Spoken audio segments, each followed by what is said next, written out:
Good morning, Creative City Worship. Senang sekali saya bisa kembali hadir di tempat ini, walaupun masih secara online. Sungguh merupakan sebuah kehormatan untuk bisa belajar firman Tuhan dengan saudara-saudara sekalian. Apalagi hari ini kita merayakan Jumat Agung, hari yang sangat penting bagi kita semua. Karena melalui karya salib Kristus Yesus, saya dan saudara-saudara telah memperoleh keselamatan. Sebelum kita mulai, mari kita masuk dalam doa. Bapa kami yang di surga, terima kasih untuk pagi ini. Terima kasih untuk kesempatan memuji, meninggikan namamu melalui puji-pujian. Tuhan, sebentar lagi kami akan mendengarkan firman-Mu. Kiranya Engkau yang menggunakan lidah bibir hamba-Mu ini, Leo, kiranya apa yang keluar dari mulutnya merupakan apa yang ingin Engkau sampaikan kepada anak-anak-Mu. Kiranya ketika kami pulang dari tempat ini, hidup kami tidak akan pernah sama ya Bapa. Akan ada kuasa transformasi dari firman-Mu yang akan mengubahkan hidup setiap kami. Kiranya firman yang kami dengar hari ini akan menjadi benih yang jatuh di tanah hati yang paling subur, yang kemudian akan bertumbuh dan berbuah lebat. Terima kasih Tuhan, Engkau pakai waktu ini. Di dalam nama Tuhan Yesus kami berdoa. Amin. Saya ingin memulai dengan ini. Saudara-saudara tahu series yang baru-baru ini dikeluarkan oleh Marvel? Mungkin bisa diketik tebakan saudara. Iya, betul.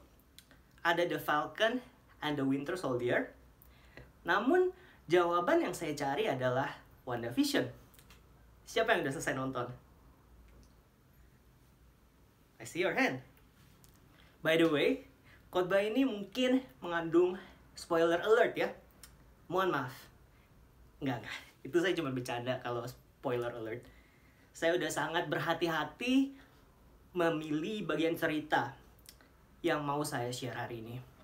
Saya tahu betul lah kekuatan netizen Indonesia. Nanti akun saya hilang. Just kidding. Jadi ketika nonton episode 1, betul-betul gak menyangka kalau WandaVision itu bakal pakai format sitcom. Terus sitcom yang klasik lagi, yang jadul, gambar masih hitam putih. Dan mungkin karena kurang sesuai sama selera saya sih rasa filmnya boring gitu. Kurang suka. Tapi kan ya tetap harus kasih chance. Jadi tetap nonton episode 2. Masih begitu. Akhirnya saya berhenti nonton sejak episode 2. Sampai saya lagi ngobrol sama teman baik saya, Harman, dan dia tanya, udah nonton WandaVision belum? Ya saya jawab, udah berhenti dari episode 2.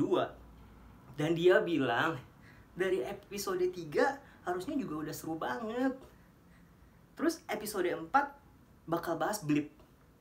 Wah, dan saya waktu dengar itu kayak, what? Blip yang setengah populasi hilang karena Thanos jentik jari. Of course, sejak saat itu saya pastinya nonton episode 3, 4, dan selalu gak sabar menunggu datangnya hari Jumat. Saudara-saudara, mengapa saya share pengalaman saya ketika menonton WandaVision itu? Karena saya rasa menarik bagaimana ekspektasi saya itu bagai roller coaster. Naik, turun. Habis Avengers Endgame, expectation saya tentu saja jadi tinggi banget buat Marvel punya next project berikutnya. Tetapi ini mungkin karena sayanya lemah gitu. Hanya karena 2 episode awal WandaVision, expectation saya langsung turun jauh. Lalu terutama dari episode 4, expectation saya naik lagi sampai di tingkatan nggak sabaran buat nonton. Creative City Worship. Jika saya menarik benang merah dari pengalaman menonton saya tadi dengan kehidupan, maka saya bisa bilang bahwa kehidupan akan sangatlah rapuh jika hanya dilandasi oleh ekspektasi kita. Beberapa minggu yang lalu, Cinoni sudah share mengenai kekecewaan. Bagaimana kekecewaan dihasilkan karena terdapat gap di antara kenyataan dan ekspektasi. Semakin tidak realistis ekspektasi kita akan semakin banyak dan sering dikecewakan. Nah, pada waktu situasi pandemi seperti sekarang, dengan begitu banyaknya kasus positif COVID-19 yang dilaporkan, grafik naik terus. Yang kita inginkan adalah supaya grafik itu menurun atau lebih landai ya. Of course, praise God buat vaksin karena grafik itu mulai melandai. Melalui pesan saya hari ini, kita akan belajar untuk melandaikan grafik kekecewaan kita. Izinkan saya untuk melemparkan satu pertanyaan sederhana untuk refleksi diri. Apakah yang mendasari ekspektasi kita? Apakah yang mendasari ekspektasi kita? CCW, kunci supaya tidak mengalami kekecewaan adalah dengan meletakkan pengharapan pada sumber yang tepat. Ketika kita berharap kepada sumber yang tepat, kita kemudian akan mendapatkan pengertian yang benar. C.S. Lewis dalam bukunya yang berjudul God in the Dock memberi ilustrasi seperti ini. Bayangkan sekelompok orang yang tinggal di satu bangunan yang sama, tapi orang-orang tersebut tidak tahu pasti itu bangunan apa. Setengah dari mereka mengira kalau bangunan tersebut hotel. Setengah lagi mengira kalau itu penjara. Karena bangunannya sebenarnya biasa aja. Yang mengira bangunan itu hotel tentu merasa nggak enak banget. Tapi yang mengira kalau itu penjara bilang cukup nyaman. Sama dengan kehidupan kita.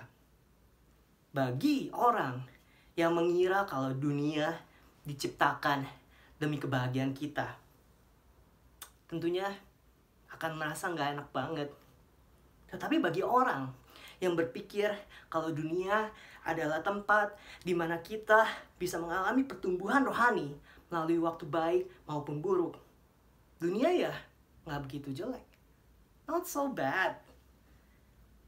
Yesus sendiri sudah menjelaskan apa yang dapat diharapkan dari dunia. Yohanes 16 ayat 33. Yohanes 16 ayat 33. Semuanya itu kukatakan kepadamu, supaya kamu beroleh damai sejahtera dalam aku. Dalam dunia kamu menderita penganiayaan, tetapi kuatkanlah hatimu, aku telah mengalahkan dunia. Kita baca, kalau di dalam dunia kita bakal menderita penganiayaan. Alasan mengapa expectation bisa naik dan turun begitu drastis adalah karena kita tidak meletakkan harapan kita pada sumber yang tepat. Akibatnya adalah kita memiliki pengertian yang tidak tepat juga. Pengertian yang tidak tepat berujung kepada ekspektasi yang tidak tepat. Ekspektasi yang salah akan berujung pada kekecewaan. Creative City Worship. Saya bisa pastikan kalau hanya ada satu sumber yang tepat, Tuhan kita. Oleh karena itu, kita perlu mengejar Tuhan supaya kita lebih mengetahui isi hatinya. Kuncinya adalah dengan hubungan yang semakin dekat dengan Tuhan. Kekristenan tidak pernah berbicara tentang agama. Kekristenan selalu adalah tentang hubungan kita dengan Allah Bapa. Jadi saya mau bilang ini, mengusahakan hubungan kita dengan Tuhan akan melandaikan kurva kekecewaan kita. Hari ini, izinkan saya mengajak saudara-saudara untuk berdoa sama seperti yang tertulis pada Mazmur 62 ayat 5. Dan saya akan membacakan dari terjemahan bahasa Inggris, NKJV. Psalm 62 verse 5. It says there, "My soul, wait silently for God alone, for my expectation is from Him." Creative City Worship. Ayo, kita meletakkan ekspektasi kita hanya kepadanya.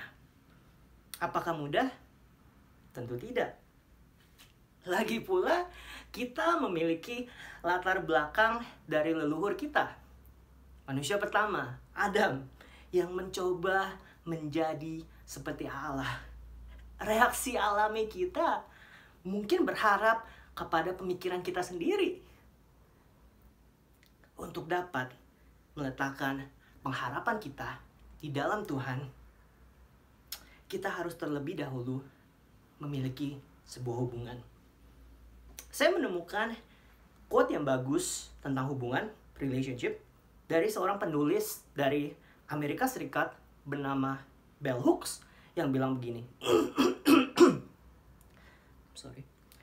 Since loving is about knowing, we have more meaningful love relationships when we know each other, and it takes time to know each other. Karena mengasihi adalah tentang mengenal, kita memiliki hubungan kasih yang lebih bermakna ketika kita mengenal satu sama lain, dan dibutuhkan waktu untuk mengenal satu sama lain. Well, bukankah memang seperti itulah hubungan kita dengan orang lain? Mungkin dengan orang tua kita, teman kita, pasangan hidup kita, saudara-saudara, demikian juga hubungan kita dengan Tuhan. Karena mengasihi adalah tentang menyelidiki. Karena mengasihi adalah tentang lebih mengenal. Kita berusaha mengasihi, kita berusaha mengetahui lebih banyak mengenai Tuhan. Kita mencari tahu apa yang akan menyenangkannya, lalu apa yang akan mendukakannya.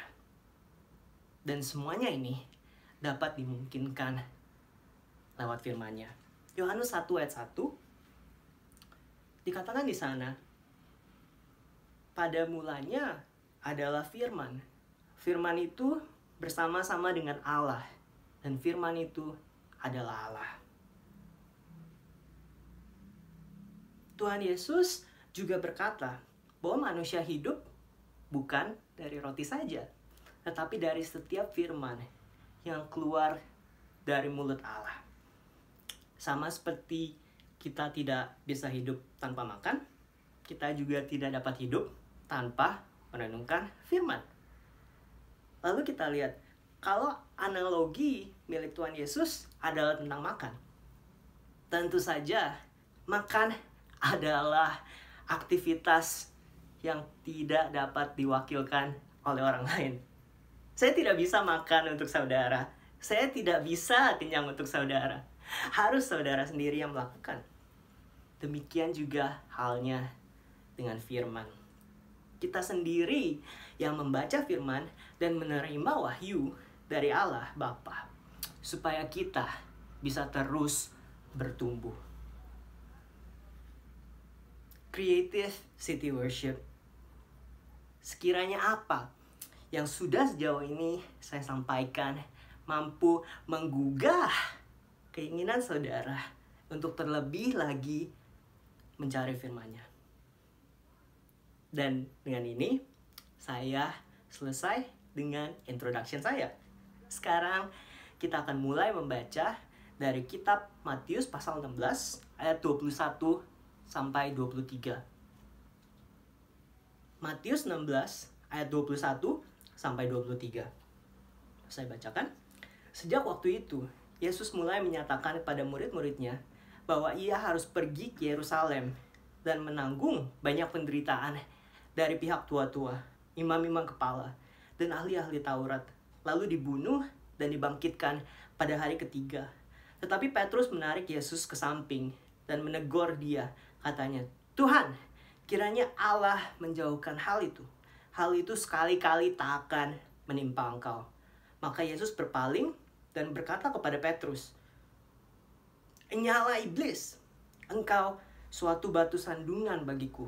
Sebab engkau bukan memikirkan apa yang dipikirkan Allah, melainkan apa yang dipikirkan manusia."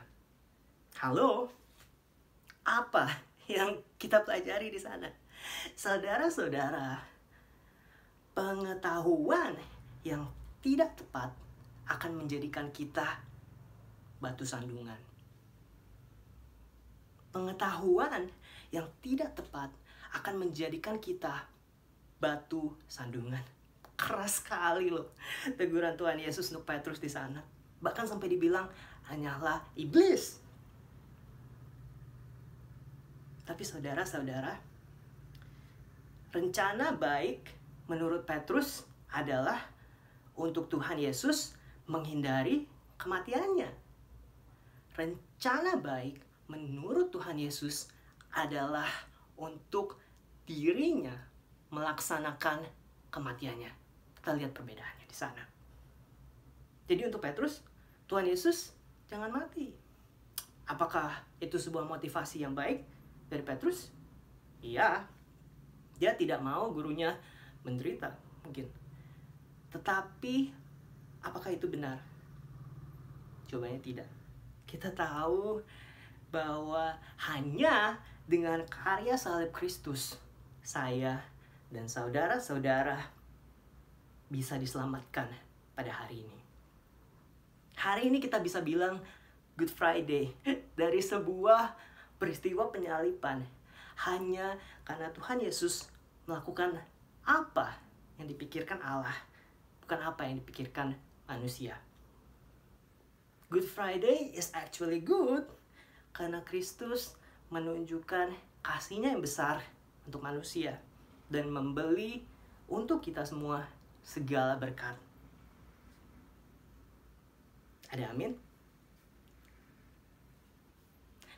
Tentu saja bukan berarti apa yang dilakukan Tuhan Yesus tersebut mudah. Lukas pasal 22 ayat 44.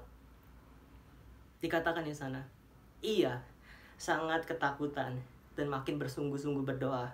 Peluhnya menjadi seperti titik-titik darah yang bertetesan ke tanah.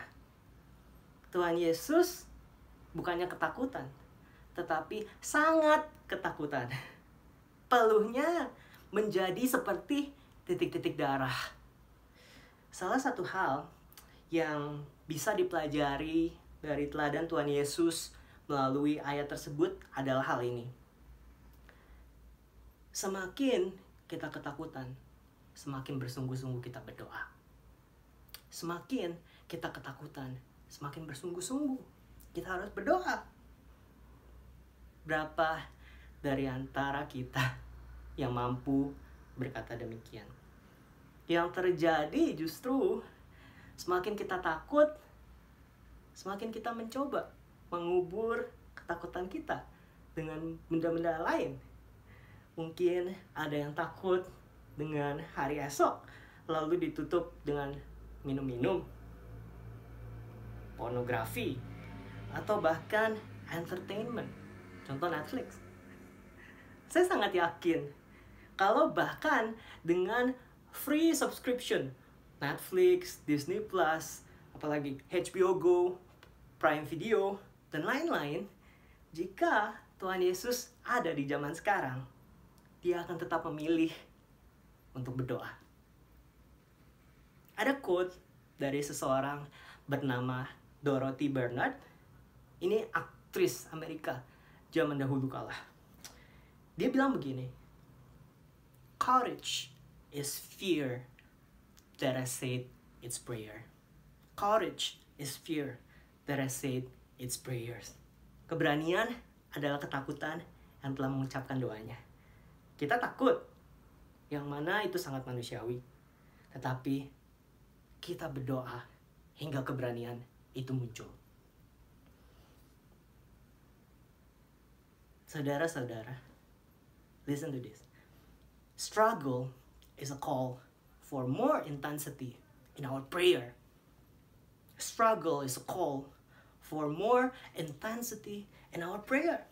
Pergumulan merupakan sebuah panggilan untuk intensitas doa yang lebih tinggi. Dan of course, yang tidak kalah penting adalah apa yang kita katakan dalam doa kita. CCW. Terlalu sering kita berdoa supaya kita bisa keluar dari sebuah pergumulan.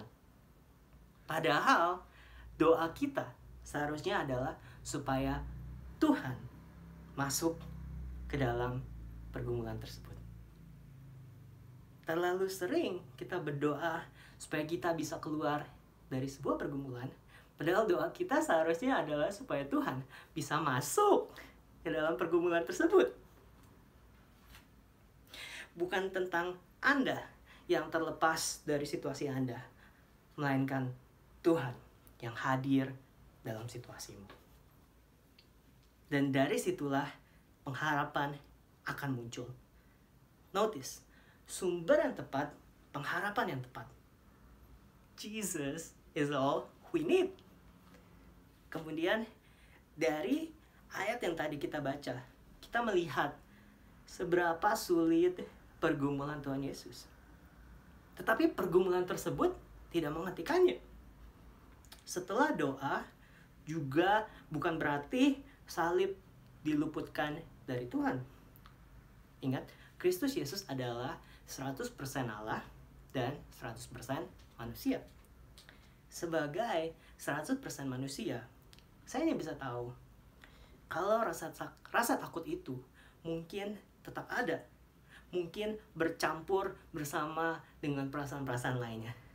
But guys, Tuhan Yesus melaksanakan penyalipannya terlepas dari perasaannya. So church, ayo kita belajar hal ini. Melakukan tanpa perlu merasakan. Memulai tanpa harus terlebih dahulu merasakan. We don't have to feel right in order to do right. Terkadang bahkan gak ada kesempatan buat right feeling itu ada loh. Kita hanya harus tetap melakukan hal yang benar. Mungkin permasalahan bagi kita semua adalah bahwa semua keadaan harus tepat, baru kita akan bertindak. Semua harus terkendali, baru kita bisa merasakan damai sejahtera. Sempurna dulu pokoknya.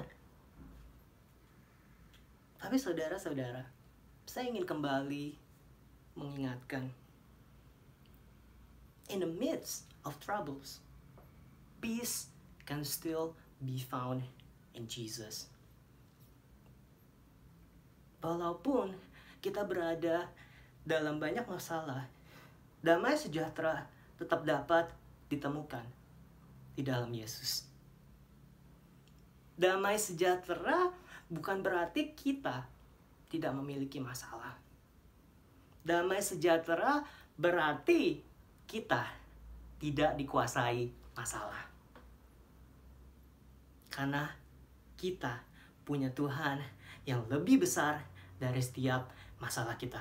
Dan semua yang percaya katakan amin. Mari kita kembali ke bacaan utama kita hari ini. Sekarang kita lihat Matius 16 ayat 24. Matius 16 ayat 24 dikatakan di sana, Lalu Yesus berkata kepada murid-muridnya, setiap orang yang mau mengikut aku, ia harus menyangkal dirinya, memikul salibnya, dan mengikut aku. Sebelum kita masuk ke ayat 24 ini, secara cepat saja, saya ingin mengajak saudara-saudara kembali ke ayat 18. Matius 16 ayat 18, dan aku pun berkata kepadamu, engkau adalah Petrus, dan di atas batu karang ini aku akan mendirikan jemaatku, dan alam maut tidak akan menguasainya. Jadi, kalau kita baca Matius 16, cukup labil ya, bagaimana Petrus diceritakan di sana. Well, di ayat 18, Petrus adalah batu karang, dan dia adalah fondasi bagi gereja Tuhan. Tetapi di ayat 23 yang tadi, Petrus jadi nyala iblis. Perbandingan yang kontras sekali. Tetapi ini membuat ayat 24 jadi lebih penting lagi. Memang saya tahu bahwa pasti banyak yang terjadi dalam kehidupan Petrus sampai dia bisa mencapai tahap Petrus batu karang. Tetapi dari sekian banyak, salah satunya saya percaya kalau pada akhirnya Petrus melakukan apa yang diajarkan pada ayat 24 tersebut. Tentu saja kita tahu dampak Petrus bagi gereja mula-mula. Bagaimana pernah suatu ketika dia berkhotbah, bahkan sampai 3.000 orang datang bertobat. Setiap orang yang mau mengikut Yesus, ada 3 hal. Ia harus menyangkal dirinya, memikul salibnya, dan mengikut Yesus. Mungkin pada kesempatan ini saya tidak dapat membahas semuanya secara mendalam, tapi setidaknya saudara dapat menangkap gambaran besarnya. Menyangkal diri, memikul salib, dan mengikut Yesus. Pertama-tama, kalau kita lihat kata mengikut aku, Yesus, mengikut Yesus, disebutkan paling terakhir. Again, 3 hal. Ia harus menyangkal dirinya, memikul salibnya, dan mengikut aku. Hey! We can actually see what will stand in the way if we want to follow God. Pertama, diri sendiri. Diri kita sendiri. Yang disebut nomor 1 loh. Lalu ada salib. Salib dapat diartikan dengan ekspresi dari kebencian dunia. Dunia membenci Yesus Tuhan. Dan rasa benci tersebut terwujud dalam bentuk penyaliban Yesus. Jumat Agung yang diperingati kita hari ini mengingatkan kita akan peristiwa penyaliban Yesus. Kembali ke pembahasan. Jadi ada 2 hal yang menjadi penghalang. Diri sendiri dan dunia. Kedua hal tersebut akan membatasi kita dalam mengikut Tuhan. Ya. Dan tadi saya sudah menjelaskan bahwa pengertian yang tepat didapatkan dari sumber yang tepat. Menyangkal diri dengan demikian dapat berarti menolak untuk bergantung pada pengertian diri sendiri. Menolak untuk bergantung pada pengertian diri sendiri. Amsal 3 ayat 5-6. Percayalah kepada Tuhan dengan segenap hatimu dan janganlah bersandar kepada pengertianmu sendiri. Akuilah Dia dalam segala lakumu, maka Ia akan meluruskan jalanmu. Menyangkal diri dapat juga berarti berhenti untuk menuntut hak kita. Salah satu tanda kedewasaan adalah ketika seseorang melukai kita dan kita mencoba mengerti situasi mereka sehingga berbuat demikian. Bukan persoalan cari impas, Remember, we deserve death, but He gave us life. Kita sebenarnya pantas mati, tetapi hidup yang kita terima dari Tuhan. Roma pasal 5 ayat 8. Akan tetapi Allah menunjukkan kasih-Nya kepada kita oleh karena Kristus telah mati untuk kita ketika kita masih berdosa. Atau menyangkal diri dapat berarti berhenti memikirkan kenyamanan kita, kemudahan kita, kesenangan kita, dan keuntungan kita. Memikul salib. Memikul salib berarti kita harus siap apabila kita dihadapkan dengan kehidupan yang keras atau berat. Kembali lagi ke pembahasan awal kita, jika kita tidak mengerti hal ini, ekspektasi kita akan salah. Dan ketika kita dihadapkan pada masalah-masalah, iman kita akan goyah. CCW, Tuhan tidak pernah mengatakan kalau kehidupan kita akan mudah. Tuhan tidak mengatakan kalau semuanya akan berjalan lancar. Tapi Tuhan mengatakan kalau Dia menyertai kita senantiasa sampai kepada akhir zaman. Berikan kemuliaan untuk Tuhan. Haleluya. Perjalanan kita tidak akan mudah. Tetapi janjinya adalah bahwa Dia akan ada bersama dengan kita. Immanuel. Allah menyertai kita. Dan kita ingat cerita Sadrak, Mesak, dan Abednego. Mereka tidak diluputkan dari api, tetapi Tuhan yang masuk ke dalam perapian untuk melewatinya bersama-sama dengan mereka. Menyangkal dirinya, memikul salibnya, and finally mengikut Yesus.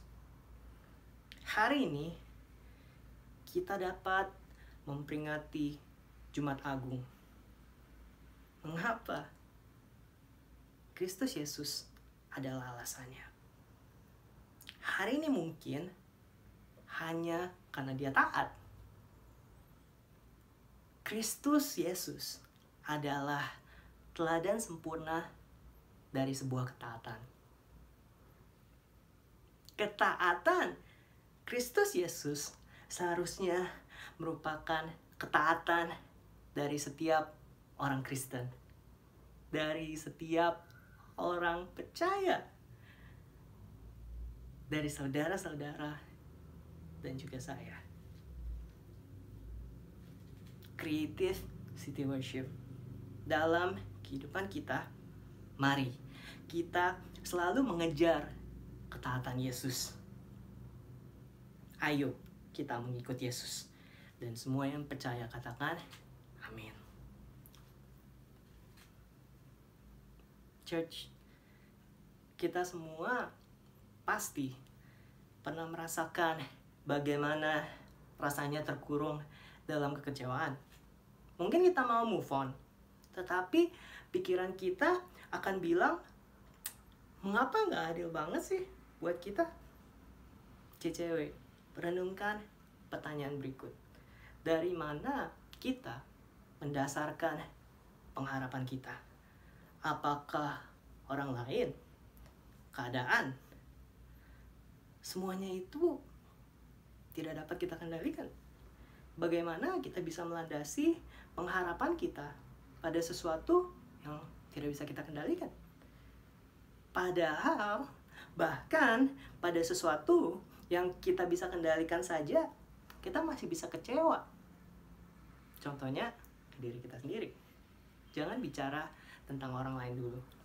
Kita aja suka kecewa pada diri kita sendiri. We often fail ourselves. Right?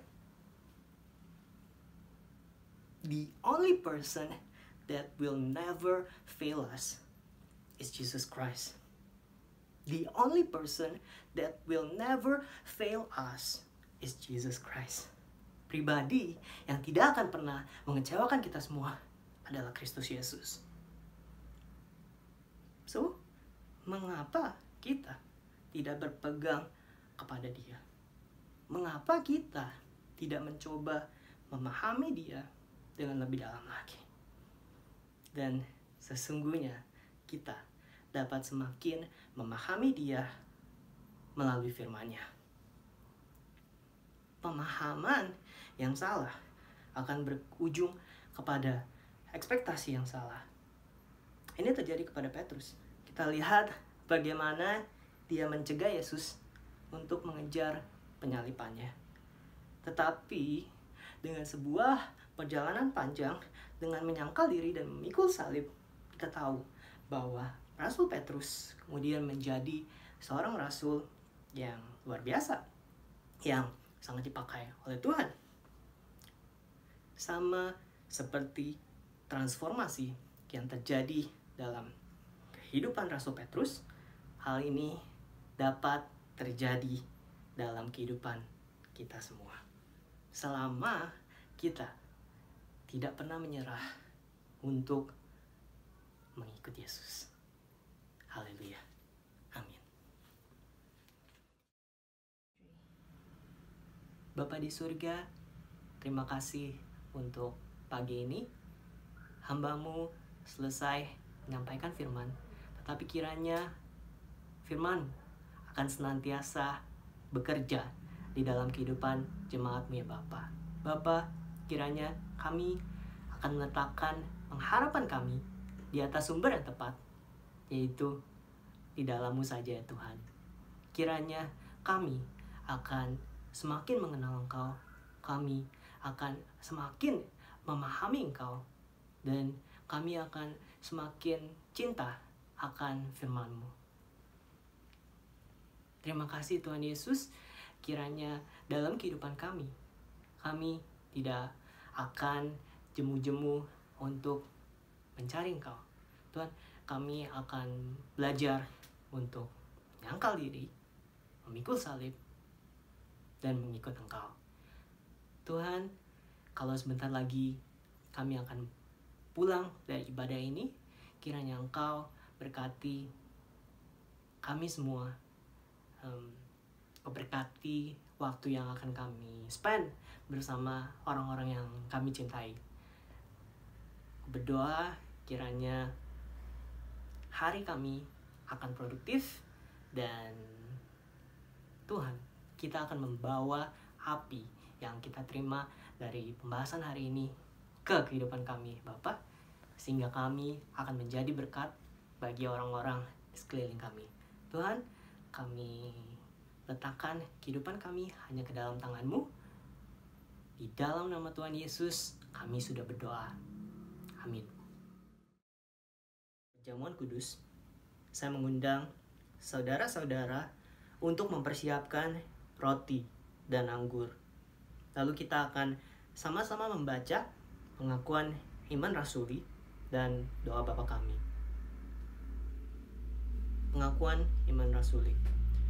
Aku percaya kepada Allah Bapa yang Maha Kuasa, Khalik langit dan bumi, dan kepada Yesus Kristus, Anaknya yang tunggal, Tuhan kita, yang dikandung dari Roh Kudus, lahir dari anak darah Maria, yang menderita sengsara di bawah pemerintahan Pontius Pilatus, disalibkan, mati dan dikuburkan, turun ke dalam kerajaan maut.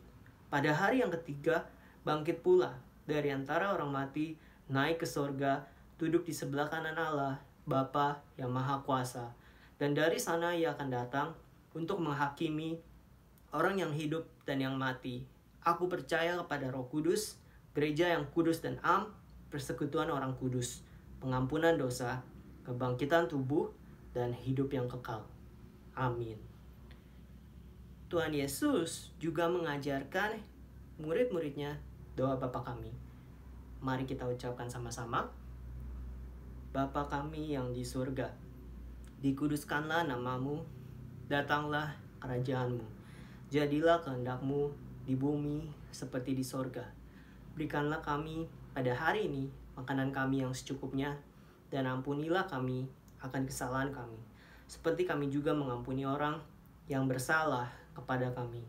Dan janganlah membawa kami ke dalam pencobaan, tetapi lepaskanlah kami daripada yang jahat. Karena Engkaulah yang mempunyai kerajaan dan kuasa dan kemuliaan sampai selama-lamanya. Amin. Sembari saudara-saudara mengambil roti dan anggur perjamuan, saya ingin membacakan dari 1 Korintus 11 ayat 24. Dan sesudah itu, ia mengucap syukur atasnya, ia memecah-mecahkannya dan berkata, "Inilah tubuhku yang diserahkan bagi kamu. Perbuatlah ini menjadi peringatan akan aku." Apapun yang saudara alami hingga pagi hari ini, seberapa sulit situasi saudara, saya ingin mengingatkan saudara bahwa masih ada pengharapan. 2000 tahun yang lalu, pada hari ini, Tuhan Yesus disalibkan sebagai ganti dosa kita. Karena salibnya, kita memiliki kehidupan. Tuhan Yesus adalah sumber pengharapan kita. Terlalu sering kita berdoa supaya kita dapat keluar dari masalah. Tetapi hari ini, mari kita juga berdoa supaya Tuhan dapat masuk ke dalam masalah kita. Sebelum makan, nanti panjatkan doa untuk semua situasimu dan serahkan semuanya ke dalam Tuhan. Pergumulanmu, sakit penyakitmu, Tuhan adalah satu-satunya pribadi yang tidak akan pernah mengecewakan saudara. Dan saya akan membaca dari 1 Korintus 11 ayat 25. Demikian juga ia mengambil cawan sesudah makan, lalu berkata, "Cawan ini adalah perjanjian baru yang dimateraikan oleh darahku. Perbuatlah ini setiap kali kamu meminumnya, menjadi peringatan akan aku." Saya juga ingin supaya saudara berdoa untuk pemulihan hubungan. Apapun yang disebabkan oleh pandemi COVID-19 ini, mungkin jadi ada jarak dengan keluarga kita, teman-teman kita. Tidak mudah memang. But friends, Tuhan tidak pernah mengatakan bahwa semuanya akan mudah. Tuhan tidak pernah mengatakan semuanya akan lancar. Tapi Tuhan mengatakan bahwa Ia akan ada bersama dengan kita. Anda bisa mencurahkan segala perasaan Anda kepadanya. Anda bisa jujur di hadapannya. Dan saya percaya bahwa Dia yang akan memulihkan keadaan Anda. Mulai hari ini ada restorasi. Hidup Anda diberkati. Dalam nama Tuhan Yesus. Mari kita berserah dan berdoa masing-masing. Kita juga berdoa supaya Roh Kudus akan membersihkan hati kita dan mempersiapkan hati kita untuk mengambil bagian dalam perjamuan.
Bapa di surga, terima kasih untuk perjamuan kudus.